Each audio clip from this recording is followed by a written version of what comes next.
Nous avions déjà la honte du spectacle pitoyable d'une partie de la classe politique la semaine dernière. Et hier matin, il ne manquait plus que ça, la honte dans le monde entier avec ce cambriolage. Pourtant, Emmanuel Macron avait lancé un grand projet, nouvelle renaissance pour le musée le plus visité au monde. Il avait lu le 28 janvier dernier un discours d'une vingtaine de minutes au Louvre. Rien ne sera oublié, sécurité et sûreté des collections, vidéosurveillance, génie climatique. Résultat, un commando de 4 malfaiteurs s'est emparé de 8 bijoux hier matin à 9h30 avec des disqueuses, un camion de charge, l'humiliation et le symbole catastrophique. Le Louvre, lieu du premier discours d'Emmanuel Macron en tant que président de la République le 7 mai 2017. Le chef de l'État arrivé sur scène en plein triomphe, les bras en l'air avec l'image de la pyramide du Louvre derrière lui. Ce lieu, c'est celui de la France que le monde regarde. Car ce soir, c'est l'Europe, c'est le monde qui nous regarde.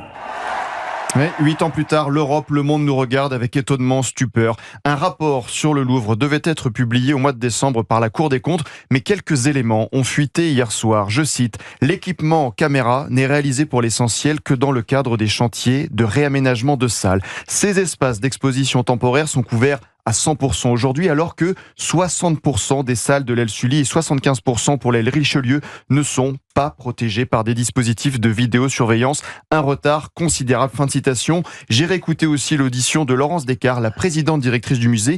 Elle était auditionnée à l'Assemblée le 30 avril 2024. En résulte aujourd'hui une multiplication d'avaries dans les espaces du musée, parfois très dégradés. L'obsolescence de nos équipements techniques, des ascenseurs aux centrales climatiques, est devenue beaucoup trop vétuste. Je suis retombé sur un rapport de la Cour des comptes qui date de 2001, ça ne date pas d'hier. Des postes permanents de surveillance dans les salles sont abandonnés à certains moments de la journée. Plusieurs vols survenus entre 1994 et 1998 ont mis en évidence les failles des dispositifs de sécurité des collections du Louvre. Fin de citation encore. Et 24 ans plus tard, que dit une surveillante du musée ? Ça fait des mois et des mois qu'on alerte. De très nombreux, ça se compte en centaines maintenant, postes de surveillance sont supprimés. Nous nous faisons dépouiller, voler notre histoire, notre patrimoine dans nos musées, nos églises, nos statues sont saccagées, détruites. Que disait encore Emmanuel Macron en janvier sur le Louvre ? Ce musée est une part du récit national, mais il est aussi une part du message que la France veut livrer au monde. Le symbole de l'effondrement de notre pays, voilà le message envoyé au monde entier.